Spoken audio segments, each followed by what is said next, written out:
I mean, talk to me about that Atlanta though, because that Freaknik Atlanta was going on during that time as well, man.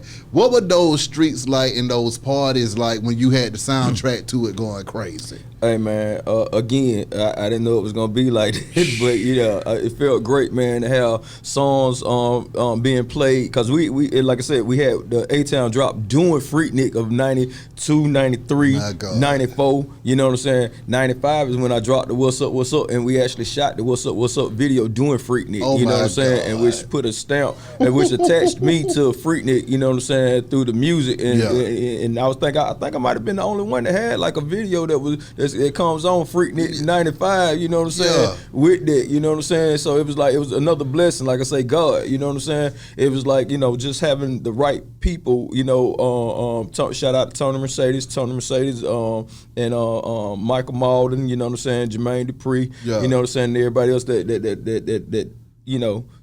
took that very seriously on my behalf to make What's Up the anthem that it is. You know what I'm saying? But Freaknik, Atlanta will never be the same, man. Freaknik is like one of the moments. It's like Atlanta's Woodstock, in other words. You know what I'm saying? Okay. For those that don't know too, because when I used to try to explain it to younger folks what Freaknik was, it seemed like a myth and a legend that it couldn't have possibly been going down like that in this city. Can you explain to folks what you saw going on in Atlanta doing Freaknik at that time? Man, we saw some of everything. Let's say that, you know what I'm saying? Because I ain't gonna lie to you, man. You know what I'm saying?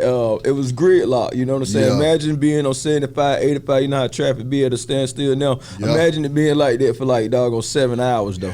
And it's a party. Everybody done stopped in the middle of 75, 85, turned their cars off, dancing on top of the cars. You know what I'm saying? Dancing on the highway. I'm talking about like it's regular broad daylight. Exactly. You know what I'm saying? It's traffic. It ain't moving, and can't nobody get the traffic to move. My God. You know what I'm saying? Can't nobody get home to their houses right now. You know what I'm saying? Until everybody decide they want to move, in other words. And then it's like, even with the police, a lot of police got in trouble because they had a great time at Freaknik too.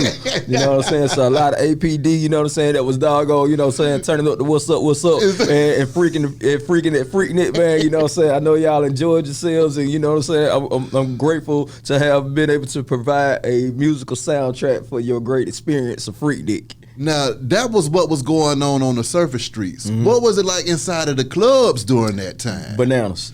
Break that down. You couldn't even get in the clubs. You couldn't even get in your hotel. Your hotel, Freaknik turned the Hilton into a club. Freaknik turned the Marriott into a club. Freaknik turned the Westin into a club. Freaknik turned the W into a club, man. You know what I'm saying? So the clubs was still off the chain. I remember Freaknik 94, man, at Club Excess, and off of Moreland Avenue, man, getting off at I-20, coming on down to Moreland. It was just gridlock. It was traffic coming from 20 all the way down Moreland to this parking lot. Then from 285 all the way down Moreland to this parking lot. Man, I had never seen nothing like it. Freaknik 94 is most definitely one of the greatest Freakniks ever, man, because it was, like I said, Club Excess was there. And I mean, the clubs was just jam-packed, man. It's like, it was just amazing, man. It was a bunch of black people that was together, you know what I'm saying, that was actually just out here having a great time. Wasn't no shooting and killings going on, man. We were freaking, man. You know what I'm talking about? We were freaking, man. We were blowing good, smelling good, looking good, and feeling great. You know what I'm talking about? So it's like, man, I wish we could take it back to those days and really enjoy the experience of, you know what I'm saying, black culture and hip hop, you know what I'm saying, and really show how we can get together and have great times, man, and make history at the same time. As far as the culture of Atlanta from now all the way back to then, what do you feel like is the main differences that we had going on back then that we don't see today? Well, we had OGs in the street that would speak up, you know what I'm saying? Like, you know what I'm saying, growing up in my apartments, you know what I'm saying? Like, I grew up in Spanish Trades and Pavilion, you know what I'm saying, on the east side, you know what I'm saying, Bossa Nova, you know what I'm saying?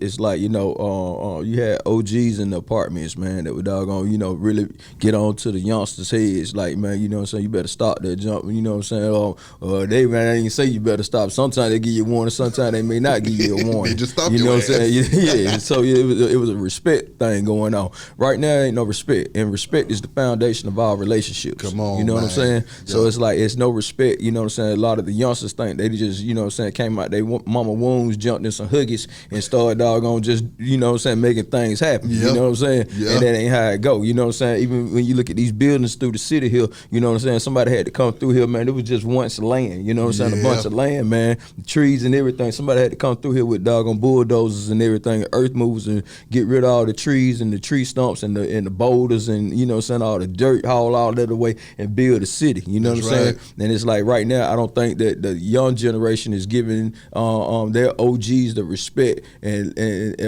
or wanting to take in the information of how to really build a city, how to build a skyscraper, because everybody they own skyscraper. You know what I'm saying? So your mindset has to be willing to want to receive the information. You know what I'm saying? Then take the information and make it yours, because if you just hear the information until you make it yours, it's still just somebody else's information. Exactly.